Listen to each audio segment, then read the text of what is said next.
اعلیٰ حضرت کا ایک شعر ہے، مصیبت میں جہاں چاہا رضا آواز دو تجھ کو، مصیبت میں جہاں چاہا رضا آواز دو تجھ کو، میری آواز سے پہلے تیری آواز آئی ہے۔ یار مصیبت میں پکار کر کے تو دیکھو، تم دل میں تمنا کرو گے مدینے والے کی مدد آ جائے، لیکن شرط یہ ہے نا کہ ہم ہوں تو سدھری۔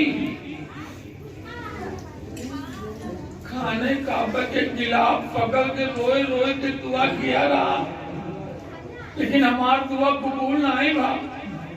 کہاں قبول ہوئی؟ گئے حج کرے، واپس آئے ہو تو دوسرے حاجی کھجور چورا لیے چلا ہو۔ تو صحیح ہے غلط ہے؟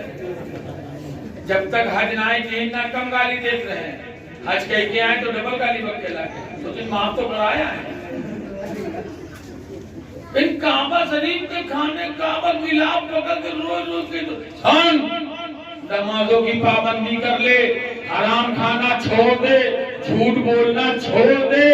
ارے کھانے کعبہ کا غلاف نہیں، اپنے گاؤں کی مسجد میں بیٹھ کر کے اگر تو دعا کرے گا تو اللہ تعالیٰ کی دعا کو قبول کر لے گا۔ شرط یہ ہے کہ سچے سنی ٹناٹن ہو جاؤ۔ ہاتھ اٹھے بھی نہ تھے تو کے لیے، اگر سچے عاشق رسول ہو گئے تو انشاءاللہ یہی ہوگا۔ ہاتھ اٹھے بھی نہ تھے تو کے لیے، ہاتھ اٹھے بھی، ہاتھ اٹھے بھی نہ تھے تو کے لیے، ارے مصطفیٰ گئے عطا کے لیے، مصطفیٰ گئے عطا کے لیے، لے کے طیبہ۔ اب ایک شعر کربلا کے حوالے سے سنیے، جتنے حسینی ہو ذرا زور سے کہہ دو یا حسین۔ ایسا بولیے، امام حسین کے نام میں نہ جانے کے اتنا گرم شربت آپ نے پی لیا ہوگا، ایک جنم شربت کی حق ادا کر دو۔ آج تو سے کہہ دو یا حسین، اور تو سے بولو یا حسین۔ جانے دو اس کو فاطمہ زہرا، جانے دو اس، جانے دو اس کو فاطمہ زہرا، ارے اس کو پالا تھا کربلا کے لیے، اس کو پالا تھا کربلا کے لیے، لے کے طیبہ۔ اور سنو، خلیفہ حضور تاج الشریعہ، آپ لوگ نعت بہت سنے ہوں گے، سب سنی تو ہو نا، مطلب اگر پتہ تو نہ آئی ہے، ہاں اگر پتہ ہو تو اپریزن شروع ہو جائے۔ سب ٹائم ہے، اور تاج الشریعہ کو کون نہیں جانتا، اور نعرہ جہاں بھی لگتا ہے ہر آدمی خود بول پڑتا ہے، بستی بستی قریہ قریہ، سبحان اللہ۔ پھر سے بجائے بلند زور سے بول دو، بستی بستی قریہ قریہ۔ یہ نعرہ لگانے والے کیا کہتے ہیں؟ ہم ہیں اختر رضا کے دیوانے۔ خلیفہ تاج الشریعہ بیٹھے ہیں، شعر سنیں۔ ہم ہیں اختر رضا کے دیوانے، ہم ہیں اختر، ہم ہیں اختر رضا کے دیوانے، ارے جان دے دیں گے، جان دے دیں گے ہم رضا کے لیے،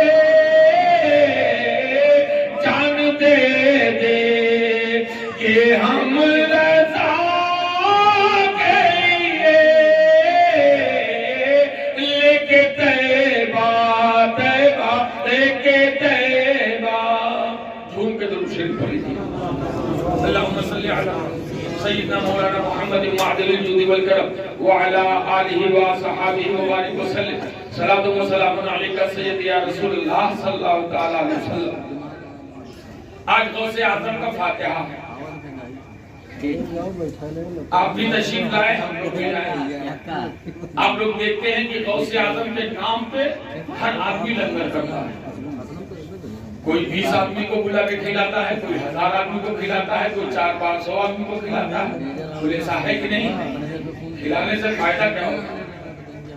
سنو، حضرت شریف مصری رحمت اللہ تعالی علیہ، غور سے سننا تب پتہ چلے گا کہ جو کرتے ہیں غوث پاک کا فاتحہ، اس میں ہمیں فائدہ کیا ہوگا۔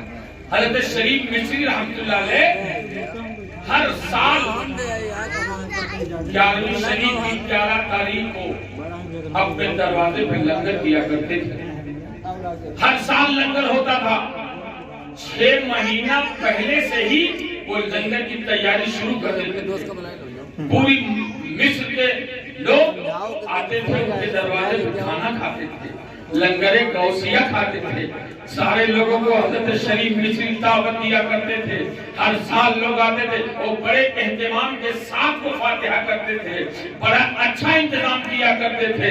ایک سال شریف مصری نے انتظام کرنا شروع کر دیا، 6 مہینہ رہ گیا تھا 11ویں شریف کا، انہوں نے انتظام کرنا شروع کر دیا۔ ربیع الاول شریف آیا، ربیع الاول شریف کے بعد ان کی طبیعت ہلکی سی ناساز ہو گئی، اور اس کے بعد انہوں نے اپنے بیٹوں کو بلایا، اے میرے بیٹو سنو سنو، تیاری میں کمی نہیں ہونی چاہیے کہ ہم کو آج جو کچھ ملا ہے وہ غوث اعظم کے صدقے میں ہی ملا ہے، ہمیں جو کچھ ملا ہے وہ بڑے پیر کے صدقے میں ہی ملا ہے، اس لیے میرے بیٹو سنو سنو، تیاری میں کمی نہ آنے پائے۔ غوث اعظم کا فاتحہ جس شان سے ہم کرتے تھے اسی شان سے کرتے چلے جائیں گے۔ اب سنو مسلمانوں، آ گیا 11ویں شریف کا مہینہ، چاروں طرف شور ہو گیا کہ 11 تاریخ کو جو شریف مصری کے گھر دعوت رہے گا۔ 11 تاریخ کو جلدی کوئی فاتح جو ہے لنگر نہیں کرتا تھا، آگے پیچھے کر لیتا تھا، اس لیے کہ شریف مصری کے گھر بڑے پیمانے پر 11ویں شریف کا فاتحہ ہوا کرتا تھا۔ 11ویں شریف کے ایک دن پہلے 10 ربیع الاول کو شریف مصری کی حالت نازک ہو گئی۔ جب انہوں نے سوچ لیا کہ اب میں زندہ رہنے والا نہیں ہوں، اپنے بیٹوں کو بلایا، اور بیٹوں کو بلانے کے بعد کہا ہے میرے بچوں، کل ہمارے دروازے پر جو ہے سارے لوگ غوث اعظم کا لنگر کھانے آئیں گے، ایک کام کرنا، اگر ہو سکتا ہے کل میرا انتقال ہو جائے، اور اگر میرا انتقال ہو جائے گا تو مجھے ایک کمرے میں نکال دینا، دروازہ بند کر دینا، کسی سے بتانا نہیں، اور میرے دروازے پر سارے لوگ جب لنگر کھا لیں گے تو چاہے دوسرے دن چاہے شام کے وقت مجھے دفن کرنا، لیکن قطعاً غوث کا لنگر نہیں چھوٹنا چاہیے، غوث کا لنگر بند نہیں ہونا چاہیے، کیونکہ پورے مصر میں اعلان ہو چکا ہے، پوری آبادی میں اعلان کر دیا گیا ہے کہ شریف مصری کے گھر 11 تاریخ کو لنگر غوثیہ ہے۔ اتنے میں بچوں نے کہا ابا جان ایسی بات نہ بولیے، انشاءاللہ آپ کو کچھ نہیں ہو سکتا ہے۔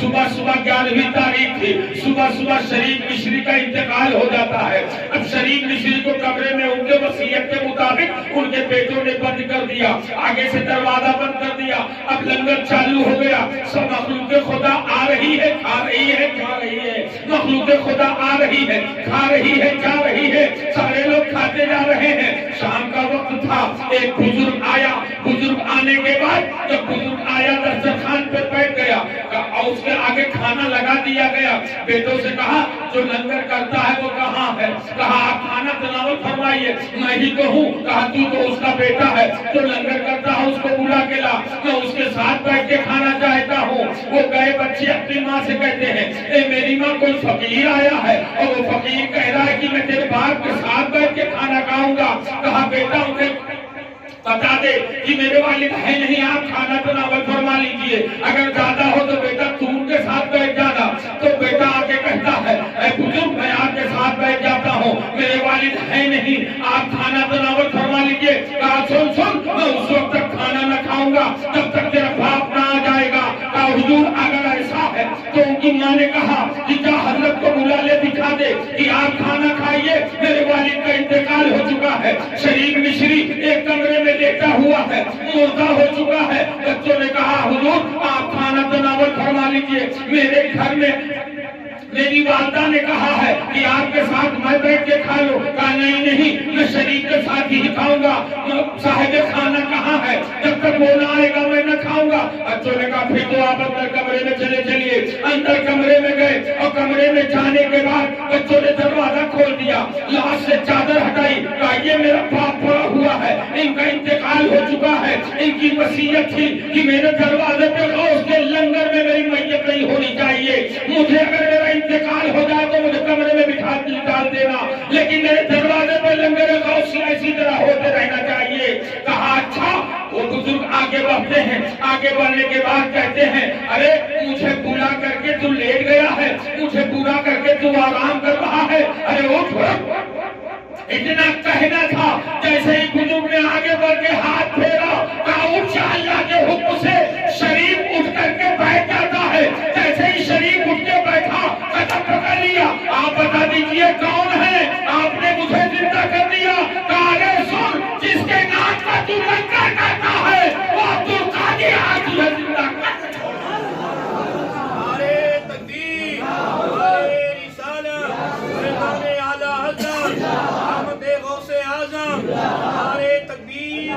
یہ ہے سرکار غوث اعظم کی شان.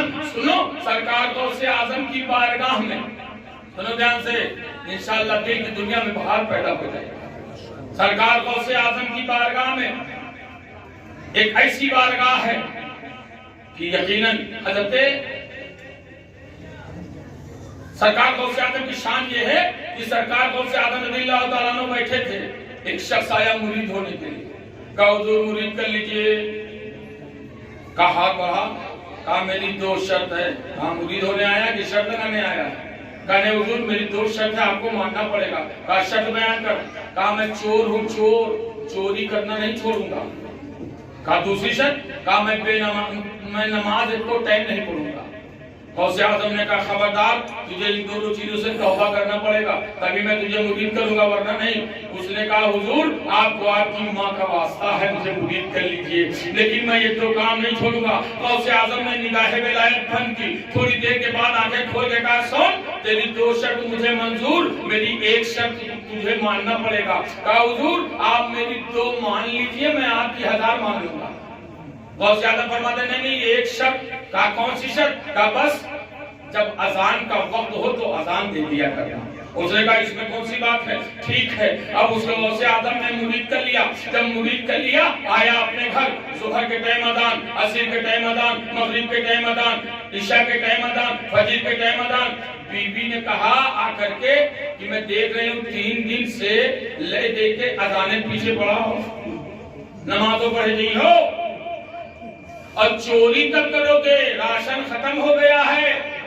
تو اس نے کہا کہ وہی تو میں سوچ رہا ہوں کہ کون ایسا ٹائم نکالوں کہ اذان بھی قضا نہ ہو, چوری بھی کر لوں. اس نے جوڑ گھٹا کے نکالا رات کے 11 بجے کہ رات کے 11 بجے جاؤں گا اور فجر سے پہلے چوری کر کے آ جاؤں گا اور اس کے بعد پھر فجر کی اذان دے دوں گا. اب یہ رات کے 11 بجے اپنے گھر سے نکلا, بغداد کی گلیوں میں گھومنا شروع کر دیا.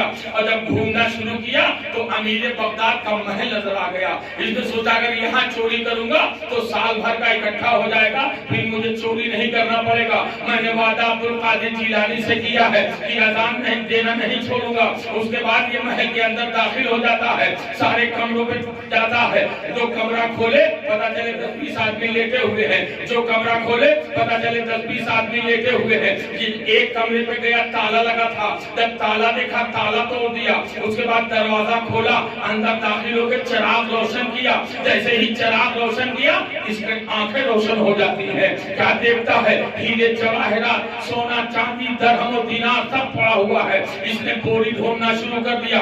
ڈھونڈتے ڈھونڈتے جب بوری ملی اس میں اس نے ہیرے جواہرات بھرنا شروع کر دیا.